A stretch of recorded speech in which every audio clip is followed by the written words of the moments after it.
They call him the youngest Mr. Olympia winner in bodybuilding history. That's the story you'll hear whispered in gym corners and typed confidently across internet forums. There's only one problem with that claim. Casey Viator never won the Mr. Olympia. Not once. What he actually did was far more unbelievable.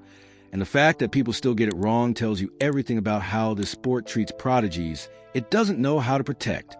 At 19 years old, Casey Viator walked onto a stage in York, Pennsylvania, and became the youngest AAU Mr. America champion the sport had ever crowned. That was June 1971. He stood in front of judges who expected men, not teenagers, and he made them rewrite their assumptions about what you could carry in muscle and maturity. But here's the question nobody asked that night. If you win everything at 19, what's left to chase? And more importantly, who's left to remember you when the sport moves on without answers? Casey Viator was born on September 4th, 1951, in New Iberia, Louisiana. Small town south, humid air, gyms that smelled like rust and sweat instead of marketing campaigns. He didn't come from bodybuilding royalty or California beach culture. He came from a place where iron was just iron, and if you wanted to be strong, you simply lifted it. His coach was a man named Kenwood Broussard, someone most people outside Louisiana bodybuilding circles have never heard of. But Broussard saw something in the kid early. Arms that didn't belong on a teenager. Forearms thick enough to make grown men stare. By the time Casey was 17, his physique wasn't just impressive for his age. It was impressive, period. The sport started noticing. In 1968, he placed third at Mr. Louisiana. A year later, he entered the Teen Mr. America competition and finished 6th overall, but walked away with best arms, best abs, best chest, best legs, and most muscular. 6 trophies for a 6th-place finish. That's not losing. That's announcing a rival. In 1970, Casey entered the AAU Mr. America at 18 years old. He placed third. Most teenagers would have celebrated. Casey looked at the 2 men above him and started planning. 10 months later, he returned to that same contest. This time he won. 19 years old. Youngest champion in the event's history. His upper arms measured over 19 inches. His forearms sat in the mid-15-inch range. These weren't inflated measurements whispered in magazines to sell issues. These were the dimensions judges saw in person under stage lights when they had no choice but to score him first. But something else happened in those 10 months between third place and victory. Casey Viator met a man who would make him famous, controversial, and eventually invisible. His name was Arthur Jones. Arthur Jones didn't build champions. He built machines, Nautilus equipment, high-intensity training philosophy, a belief that bodybuilders were overtraining, wasting time, and ignoring science. Jones needed proof that his system worked, and proof in this industry doesn't come from lab studies or white papers. It comes from physiques. Casey Viator became that proof. Jones hired him to work at Arthur Jones Productions, the company that would later become synonymous with the Nautilus brand. But employment wasn't really the point.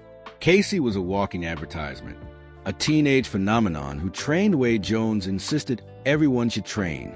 Short workouts, brutal intensity, minimal volume. When Casey won the 1971 Mr. America after 10 months under Jones' guidance, it wasn't just a bodybuilding victory. It was a business case study. And that's when things started to go wrong. Because when you become a symbol instead of a person, people stop seeing your story. They only see the argument you're supposed to prove. 2 years later, Casey Viator became the subject of the most famous and most controversial experiment in bodybuilding history. May 1973, Colorado State University. Arthur Jones, Nautilus equipment, cameras, measurement tools, and a claim that would echo for decades. The Colorado experiment, the headline that sold 1,000 magazine covers, was simple and impossible to ignore. Casey Viator gained 63 pounds of muscle in 28 days. If you believed that number at face value, you believed in magic. And plenty of people wanted to. Gyms across America were filling with Nautilus machines. High-intensity training was becoming a movement. The experiment was designed to prove that everything bodybuilders thought they knew about volume and frequency was wrong. But here's what most people didn't know then, and still don't know now. Casey hadn't been training seriously for over 2 years before the experiment began. Some reports said he'd barely touched a weight. Others described an injury layoff. Either way, his body wasn't starting from zero. It was returning to a place it had already been. Muscle memory is not a myth. When someone who once carried significant muscle mass stops training and then resumes, the body rebuilds that tissue far faster than someone building for the first time. Casey wasn't creating something new in those 28 days. He was reclaiming what he'd lost. Add to that the fact that Arthur Jones controlled every variable. Calories were pushed sky high. Workouts were short but savage. The young man was essentially force-fed and put through a meat grinder training protocol designed to maximize every possible advantage. Was there real growth? Absolutely. Was it 63 pounds of pure muscle? Not even close. Jones himself later admitted the math included assumptions about fat loss versus lean gain. Critics from that era, people who knew Casey personally and watched the whole thing unfold, said the experiment was about marketing Nautilus, not about documenting honest science. But by the time the debate started, it was too late. Casey Viator's name was no longer attached to his 1971 Mr. America victory. It was attached to an experiment most people half believed and half doubted. He'd become a controversy instead of a champion. That's the moment that quietly erased him from the spotlight. Not failure, not injury, not scandal. Confusion, when your name becomes a debate instead of biography. People stop asking who you were and start arguing about what you represent. Casey stepped away from the sport after that. Not permanently, but long enough for the bodybuilding world to move on without him. The late 70s were dominated by other names. Frank Zane's aesthetics, Arnold's films, new faces on magazine covers. And while Casey was gone, living what friends later described as a blue-collar life, working hard-hat jobs with his hands instead of his image, the sport he'd once shocked was building new myths around new gods. When you disappear in bodybuilding, even for a few years, the audience forgets you were ever inevitable. They just remember you were gone. But Casey Viator didn't stay gone. In 1980, he returned to competition at the Mr. Olympia in Sydney, Australia. That year, the contest had eliminated weight classes, one open division, everyone on the same stage. Casey placed 14th.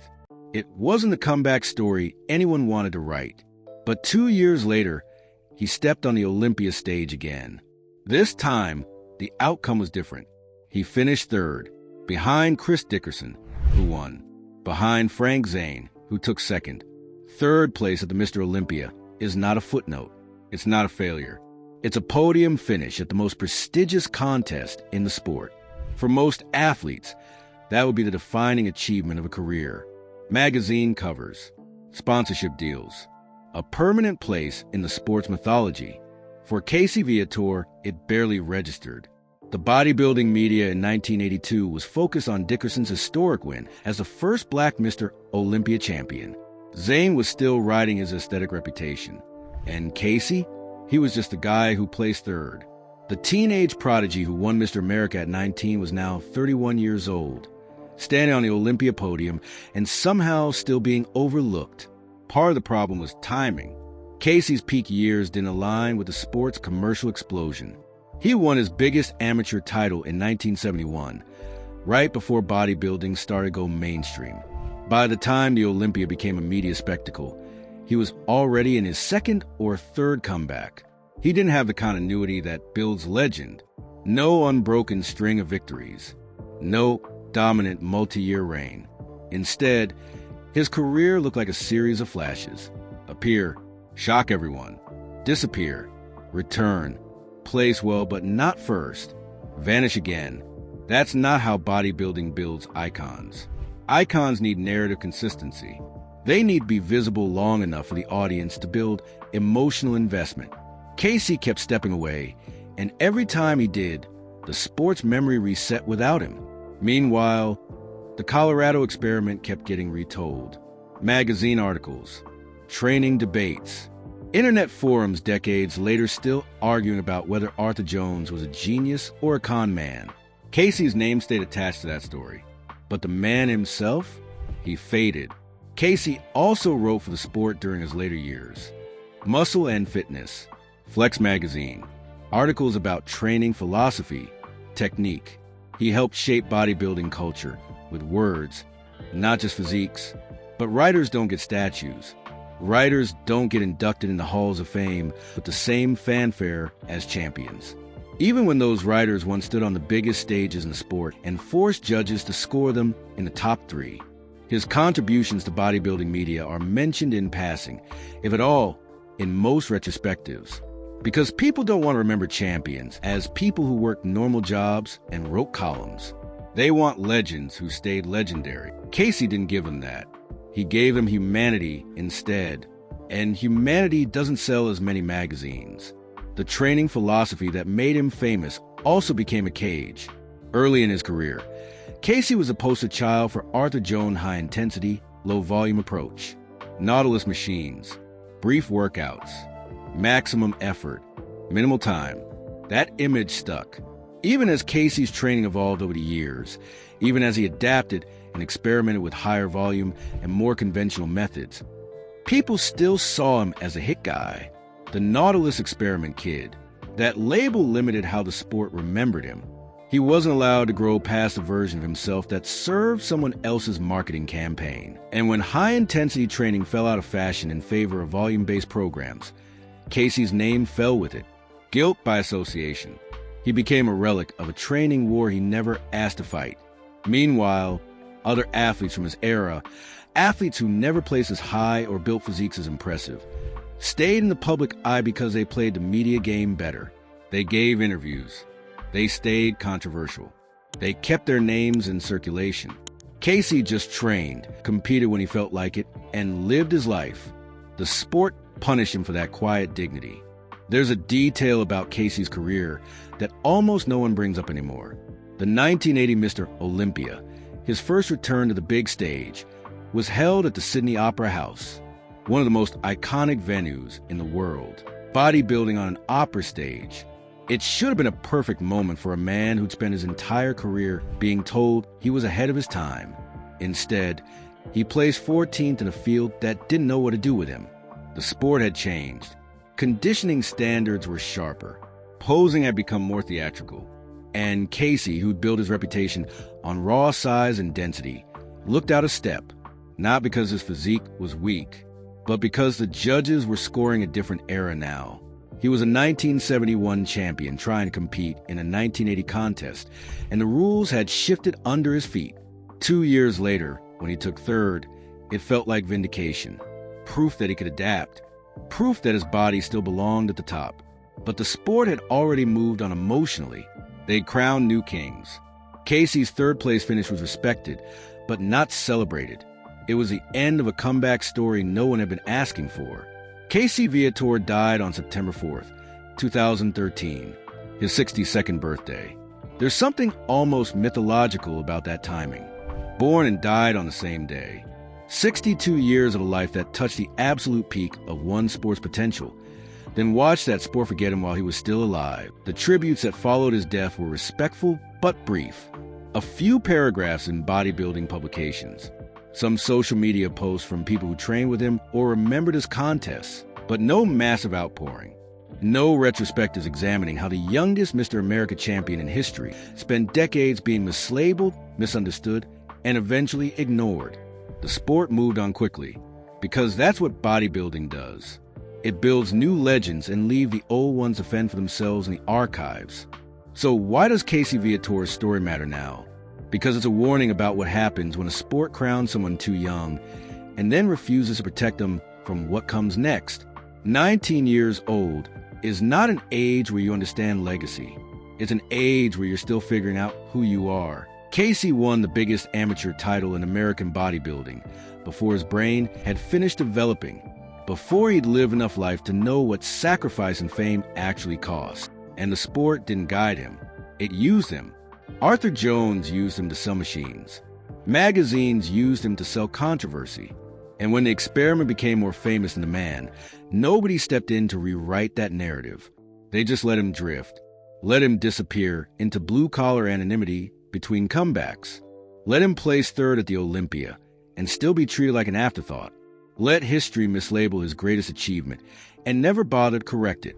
The irony is brutal. People still talk about the Colorado experiment. Gym arguments about muscle memory and HIIT training still invoke Casey's name. But they don't talk about the teenager who beat grown men at their own game. They don't talk about the third-place Olympia finish that proved he belonged at the top even a decade after his prime. They don't talk about the columns he wrote or the knowledge he shared. They talk about 28 days in 1973 that may or may not have proven anything except how good Arthur Jones was at marketing. Casey Viator became a data point in someone else's argument. And when you reduce the data, people stop seeing your face. They stop hearing your story. They stop caring about what you did after the experiment ended. You become a reference instead of a person, a citation instead of a champion. That's what happened to the youngest Mr. America winner in bodybuilding history. He became a footnote in a debate about training philosophy, and the sport never apologized for it. If you search for Casey Viator today, you'll find the same details repeated across dozens of websites. Youngest Mr. America, Colorado experiment, trained with Arthur Jones, placed third at the 1982 Olympia, died on his birthday. The facts are there, but the story is missing. The weight of being crowned at 19, the pressure of becoming someone's proof of concept, the quiet humiliation of being mislabeled for decades, the loneliness of returning to a sport that had already replaced you, the dignity of walking away when the audience stopped caring. Those pieces don't fit into a quick bio. They require someone to sit with the man's life long enough to see the pattern. And bodybuilding doesn't do that. It moves too fast. New champions, new scandals, new experiments. The past only matters when it's convenient. When it's not, it gets buried under the next hype cycle. Casey Viator deserved better. He deserved to be remembered as the youngest champion who forced the sport to rewrite its standards, not as the kid who participated in a controversial experiment that may or may not have been honest. But the sport doesn't give out legacy based on what you deserve. It gives it out based on who stays loud long enough to demand it. And Casey was too quiet, too humble, too willing to walk away and let the noise happen without him. Here's what bodybuilding should remember about Casey Viator. At 19, he became the youngest AAU Mr. America in history. That's not a debatable claim. That's not a marketing trick. That's a fact. He built a physique so advanced for his age that judges had no choice but to crown him over men twice his age with twice his experience. That alone should have made him untouchable in the sports history books. But it didn't, because he made the mistake of being more than just a champion. He was human. He stepped away when the pressure got too heavy. He worked regular jobs when bodybuilding didn't pay the bill. He came back when he felt like it, not when the sport demanded it. He placed third at the Olympia and didn't cry about not winning. He wrote articles and shared knowledge instead of hoarding secrets. He trained the way he wanted, not the way his early reputation demanded. And for all of that, the sport forgot him, not because he failed, but because he refused to be the myth they wanted him to be. He insisted on being a man instead of a monument.